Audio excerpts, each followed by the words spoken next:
حضرت ابراہیم علیہ السلام کے بارے میں اللہ پاک فرماتا ہے کہ یہ وہ نبی ہیں جو صدیق نبی ہیں۔ ویسے ہر نبی ہی صدیق ہے، لیکن اللہ تعالیٰ بطور خاص ان کی صداقت کو بیان کرتا ہے۔ اچھا، ایک دفعہ فرشتوں نے بھی اللہ تعالیٰ سے عرض کیا ہے، باری تعالیٰ تیرے ابراہیم کے اندر جو قول اور عمل کی صداقت ہے، صدیقیت ہے، ہم اسے خود اپنی آنکھوں سے دیکھنا چاہتے ہیں۔ فرشتوں نے عرض کیا کہ یہ تیرا خلیل ہے اور مالدار ہے۔ بولیے کیا ہے؟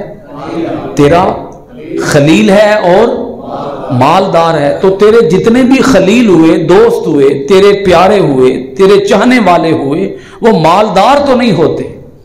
یہ کیسا خلیل ہے کہ خلیل بھی ہے اور مالدار بھی ہے؟ تو اللہ پاک نے فرمایا جاؤ اسے جا کے آزما لو۔ تو فرشتے آگے آزمانے کے لیے، ان میں سے ایک فرشتہ آگے بڑھا اور انسانی شکل میں آ کر حضرت ابراہیم علیہ السلام کے پاس آ کر اس نے پڑھا سبوح قدوس ربنا ورب الملائکۃ والروح، اللہ کی تقدیس بیان کی، اللہ کی حمد بیان کی۔ ایک دفعہ جب اس نے پڑھا خاموش ہو گیا، چپ کر گیا۔ جناب حضرت ابراہیم علیہ السلام نے پوچھا چپ کیوں کر گیا ہے؟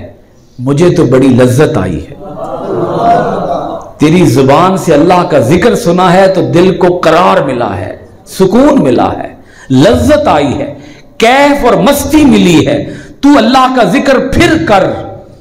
اس نے کہا پہلی بار میں نے مفت میں اللہ کا ذکر کر دیا تھا، اب مال لگے گا، پیسے لگیں گے، اب کچھ آپ کو دینا پڑے گا۔ ابراہیم علیہ السلام نے پوچھا مانگ کیا مانگتا ہے؟ اس نے کہا بکریوں کا آدھا ریوڑ۔ پوری وادی بکریوں سے بھری ہوئی تھی، ابراہیم علیہ السلام اتنے مالدار تھے، پوری وادی۔ کہا آدھا ریوڑ چاہیے۔ ابراہیم علیہ السلام نے فرمایا تو نے جو مانگا تجھے دیا، آدھا ریوڑ تیرا ہو گیا، مجھے رب کا ذکر سنا۔ اس نے ذکر کیا، فرشتے نے جب دوبارہ پڑھا سبوح قدوس ربنا ورب الملائکۃ والروح، پھر خاموش ہو گیا۔ وہ تو آزمانے کے لیے آیا ہوا تھا۔ تو ابراہیم علیہ السلام نے فرمایا کہ رک کیوں جاتا ہے؟ بار بار اسے پڑھتا جا، تو رکتا ہے میرے دل کا قرار ختم ہو جاتا ہے، تو پڑھتا ہے میرے دل کو قرار مل جاتا ہے، پھر سنا۔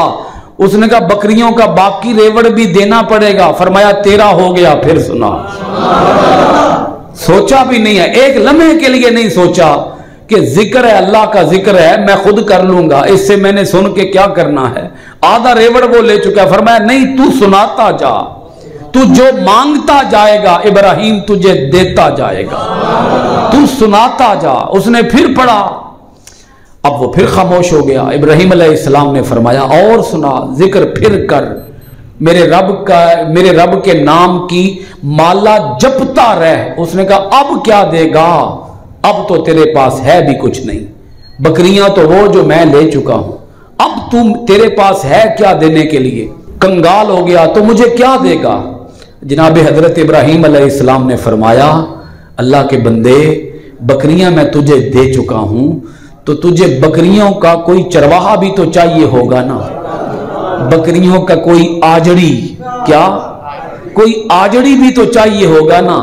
تو بکریاں تیری ہو گئی، میں تیری بکریوں کا آجڑی بنتا ہوں، تیرے ساتھ ساتھ رہوں گا، بکریاں چراتا رہوں گا، تو مجھے رب کا ذکر سناتے رہنا اور تیری بکریوں کی رکھوالی میں کرتا رہوں گا۔ تو وہ فرشتہ واپس چلا گیا۔ اس نے جا کے اللہ کی بارگاہ میں عرض کیا باری تعالیٰ ہمیں سمجھ آ گئی ہے، اس کے پاس مال تو ہے مگر اس کے دل میں محبت مال کی نہیں ہے، محبت تیری ہے۔ وہ تیرے نام پر اپنا آپ بیچنے کے لیے بھی تیار بیٹھا ہوا ہے، تیرے بول دو نا، تیرے اپنا آپ بیچنے کے لیے بھی تیار بیٹھا ہوا ہے۔